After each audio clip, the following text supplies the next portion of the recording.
Good day, everyone. I'd say good morning, but I have no idea when you're going to be watching this. I am going to do my third installment on making photo encaustic pieces. And right now I'll just give you a rundown of the setup. So here are my different prints that are adhered to the boards that I'm going to be putting encaustic medium on and fusing. So this is my setup. I have my my griddle here, and my medium isn't quite melted yet. It's going to have to sit here for a little bit longer. That's all going to get liquid, and the brush will be pliable and all of that. So I'm waiting on that. So I've got that on the griddle right there. I've got a fan right above it, taking whatever fumes might come off of it out. I don't think it's probably the beeswax that's a concern so much as the Dahmer resin, because it can smoke.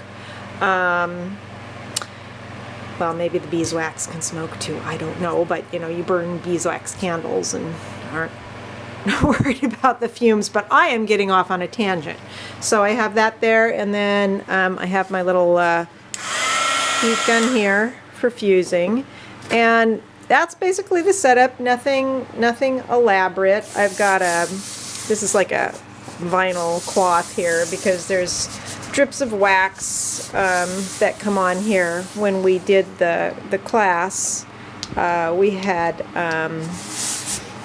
just paper on the tables that was disposed of after each session.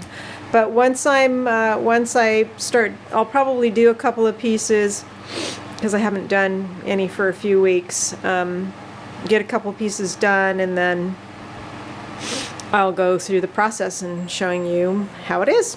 All right. So I've already done a couple. Now these are all going to have 2 coats, but this is a first coat on this one, and we're not focusing. There we go. That one, and I have a first coat on this one, and so I'll go ahead and I'm letting those harden a little bit because I do 2 coats. So I thought I would go through and show you the first coat, but those are already done, so those will be hardened, and then once I go through the other pieces I come back to those and I do a second coat. All right, so I'm gonna take this one, and I think you can see it. So you have your medium, and it's all melted. I keep it at about, I guess 275. You want to keep it melted. You want to keep the heat such that it stays melted, but you don't want it to smoke. So you kind of let it drip off a little bit. I don't know, you just get used to your own way of doing this, and you just do like one even coat, and you do it as even as possible. I just went over an edge there where I missed a bit, and once more, and there's just one little edge here. So that's with I wish you could see this better. It's a little bit harsh.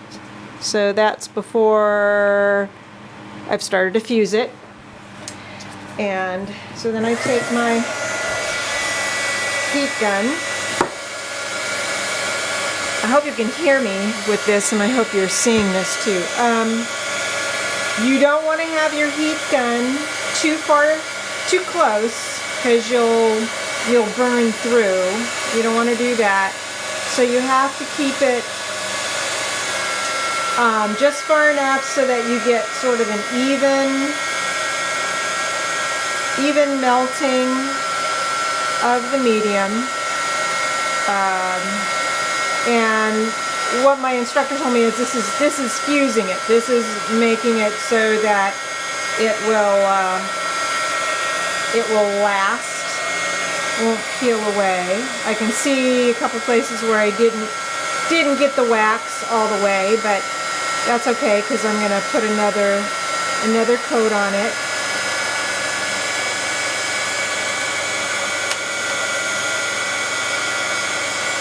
And as the wax melts and sort of melts into the print, you can see that it goes from the quality of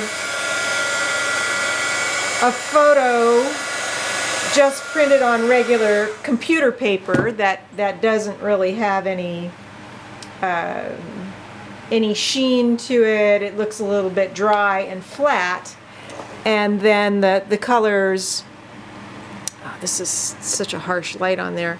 The colors really pop once you get that encaustic medium on there. And then later, once you shine them up, they become very jewel-like, depending on the quality of the original image. These, I think I took these on Ektar film, which gives a very bright kind of saturated color. And I'll do one more here, just with the first coat.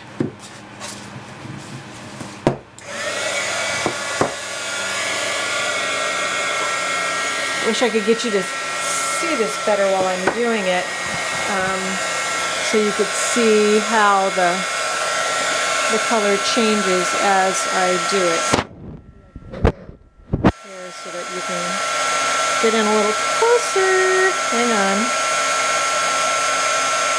Because I want you to see how the quality changes as the fusing is done. See, it darkens up, gets very rich.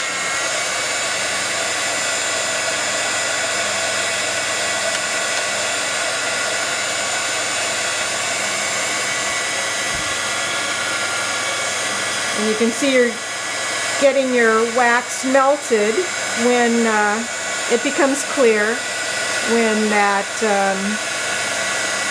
cloudiness dissipates. I like to have light at an angle so I can have a better sense. I can kind of look over off to the side and see how it's melting on there. Alright, so that's first coat on this one. Oh, where are we? There we go. So I don't know if you can really see the difference there. It's kind of hard with the light. So what I'm going to do now, let me pull you back here if I can. Okay.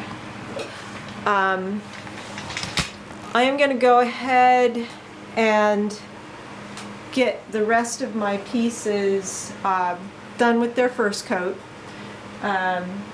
Then I'll show you the second coat, which is, it's really essentially the same as the first coat. And then I will let them harden for a few hours and come back and buff them up and show you the finished result. All have their first coat on them. I'm going to try to see if I could get, so when I look at it from the edge, I have a better sense of how well the wax is coated. And these are pretty even for the most part. I'm gonna go ahead and just show you the second coat now. So these have been setting for a little bit. It's cool to the touch. I suppose you could buff it a little bit, but I don't know that that's necessary just yet. But even this little bit with the edge of my hand, you will see that it gets right away. It'll start to get like shiny, which is one of the reasons why I love this. So I'll just go ahead and show you these. A lot of times what I'll do is the second time I go through, I will take the wax in the opposite direction. I mean, I wasn't told that you're supposed to do it this way or anything, but it seems to me that it just gets a little bit more of an even coat. And you can see how cloudy that gets when you first put it on. And then once again, just trying to melt the wax and let it spread. It gets the ridges out from the brushes. Don't bring it too close because you don't want to burn it. But you do want it all melted so it's fused and so it becomes smooth. And I have to say I'm still learning how to get a nice even coat. It's not going to be like acrylic, you know. It's going to have a very more of a rustic look to it. You know, if you would compare it to, you know, the way our glass windows are now to the way they were 150 years ago, where they're more ripply and all of that. I see a couple of places here where it's not coating quite as well as I'd like. But it's not bad. It'll be fine. All the print is coated.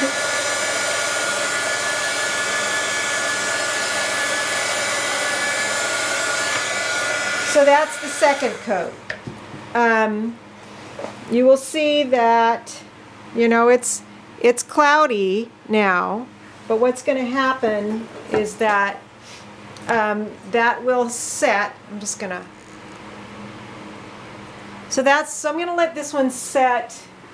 I'm going to go through and do the second coat on the rest of these and leave them all set for a few hours, come back and buff them up and show you the end result and just talk a little bit more about your options once you get to this point, other things that you can do with photo encaustics to perhaps take them in a different direction than just using it as a way to display and present the prints themselves. Alright, so here are all the pieces buffed up. I just use a piece of flannel. They're just old pajamas, but when you do this part, do it consciously. Try not to let your fingernails touch it because it stays somewhat sensitive to anything hard for a while. I think over time it might you know, it might harden up more, and there will always be like some microfine scratches, but when you look at it, when you look at the piece straight on, you let me see, is that going to focus on there? There we go. I really like this one. It's a little string of prayer flags. It's a long exposure, but and you can see I do an okay job of getting it pretty smooth. I'm still, like I say, I'm still learning, but I'm pretty pleased with all of these. I like the way the colors are, and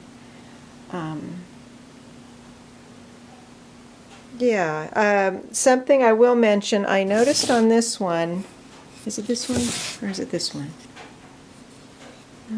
One of these, there was, I think it's this one. Yeah, I don't think I got the adhesive all the way to the end, so there's just a little bit of the paper coming up there, or the print So I'm going to go back and see if I can put a bead of wax along there to get it completely sealed up. So that's something to be aware of. But all the others are fine. I like this one too. That's a pinhole of the bay. And that one's so-so. That one was just an experiment anyway. If I did that one over again, I would make the print lighter because it's just a little bit too muddy for what it is.